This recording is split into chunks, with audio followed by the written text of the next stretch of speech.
Lebanon के खिलाफ Israel के आक्रामक रुख को देखते हुए खबर बढ़ी है। लेबनान पर व्हाइट फास्फोरस बॉम्ब से हमला हुआ है और लेबनान के बालबेक में फास्फोरस बॉम्ब से हमले को लेकर खबर आई है। अल मुर्तजा हॉस्पिटल पर हमले का आरोप।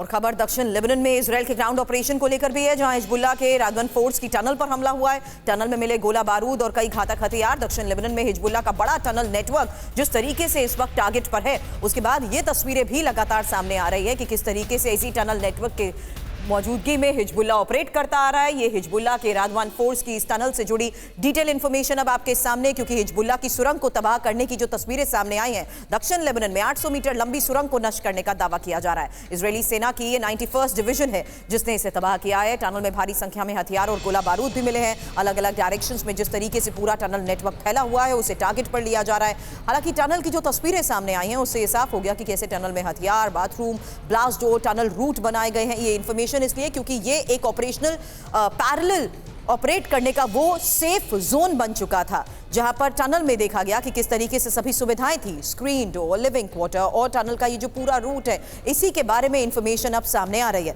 अब शैलेंद्र सर, सवाल आपसे, क्योंकि जिस तरीके से टनल नेक्सस को ही टारगेट करते हुए हमास के खात्मे का दावा किया गया, इजराइल की यही टनल क्या अब हिजबुल्लाह के ये टनल इजराइल के लिए बड़ी चुनौती है?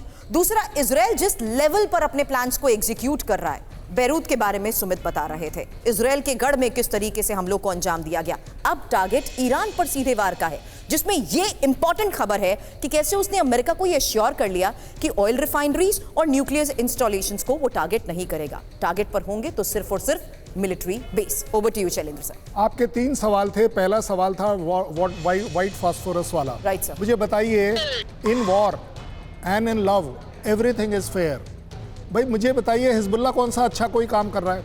यस, इजराइल को व्हाइट फास्फोरस नहीं इस्तेमाल करना चाहिए, बट वो सेलेक्टिवली कहीं इस्तेमाल करता है, कहीं नहीं इस्तेमाल करता है। ये टैक्टिकल रीजंस होते हैं जिसके वजह से आप एनिमी को निकालने के लिए, उसको डिस्ट्रॉय करने के लिए कुछ अनएथिकल चीज़ें करते हैं। ये मैं मानने को तैयार हूँ। जहाँ तक टनल वॉरफेयर की बात है, yes, Israel is better of, क्योंकि उसने हमास में एक काफ़ी अच्छी खासी टनल वॉरफेयर लड़ी हुई है और इसलिए वो हिजबुल्लाह के खिलाफ टनल वॉरफेयर में एक एज रखता है इंफॉर्मेशन की, कि कहाँ कैसे किस तरह से टनल्स को टैकल किया जाए, और इस वजह से आप देख रहे हैं कि वो काफ़ी हद तक सक्सेसफुल हो रहा है। जहाँ तक बात है स्ट्रैटेजिक डिसीजन ऑफ इजराइल, देखिए बड़ा फर्क होता है कि अगर आप एक स्ट्रैटेजिक डिसीजन ईरान के खिलाफ लेते हैं तो स्ट्रैटेजिक रिलेशंस में पूरी दुनिया कवर होती है, ये एक अकेला कंट्री नहीं होता है। लेकिन अगर आप टैक्टिकली एक छोटा स्ट्रैटेजिक डिसीजन लेकर ईरान को डैमेज करते हैं, उसके कमांड कम्युनिकेशन को डिस्ट्रॉय करते हैं,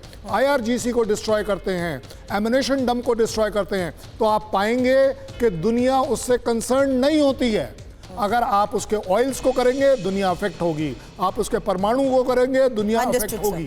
तो ओवरऑल देखा जाए, I think Israel is being very smart कि वो ईरान को आइसोलेट कर उस पर अटैक करे, जिससे कि पूरी दुनिया उसी ही के खिलाफ रहे। नॉट दैट कि सुमित, ईरान की ताकत को लेकर इजराइल वाकिफ नहीं है। ये सवाल आपसे अगला इसलिए करूंगी क्योंकि इजराइल ईरान से बदला लेने के लिए बेचैन है और ईरान पर बड़ा हमला करने की तैयारी भी कर रहा है। ईरान ने भी अब कमर कस ली है, इजराइल को बार बार धमकी दे रहा है, अगर हमला हुआ तो जवाबी हमला होगा।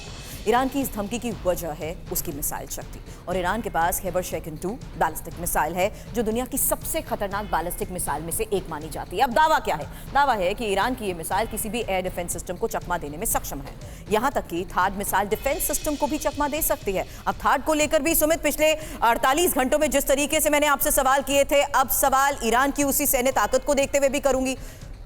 अमेरिका ने इजराइल को जिस तरीके से थार्ड सिस्टम देने की बात की, उसके बाद ईरान की तरफ से उसकी तैयारी को लेकर आज खबर समझनी जरूरी है। इजराइल के पास दुनिया के सबसे बेहतरीन थार्ड मिसाइल डिफेंस सिस्टम है, तो ईरान के पास खैबर शेकन 2 जैसी खतरनाक बैलिस्टिक मिसाइल है। कौन सा हथियार कितना ताकतवर है, यही इंफॉर्मेशन इस वक्त हम दिखा रहे हैं। और ये इस लिहाज से सुमित सवाल आपसे, क्योंकि थार्ड मिसाइल डिफेंस सिस्टम के साथ साथ ईरान के खैबर शेकन 2 मिसाइल की डिटेल यहां मैं रख रही हूं, जो दुश्मन के ठिकाने को तबाह करने का दावा क्षमता रखती है और दुश्मन की मिसाइलों को किस तरीके से इस थार्ड मिसाइल डिफेंस सिस्टम के जरिए इंटरसेप्ट किया जाता है, उसकी इंफॉर्मेशन इस वक्त ग्राफिकली सुमित सामने है। बताएं।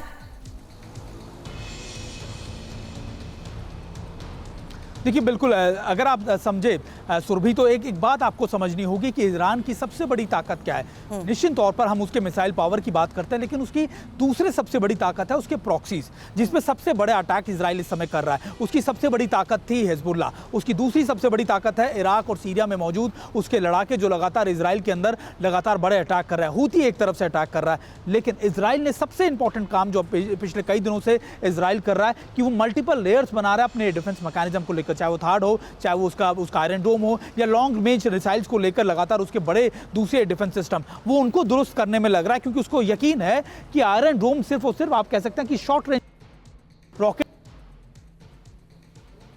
वो हूतियों की तरफ से, ईरान की तरफ से, तो उसको हैंडल करने के लिए उसके बाद पुख्ता मैकेनिज्म होने चाहिए।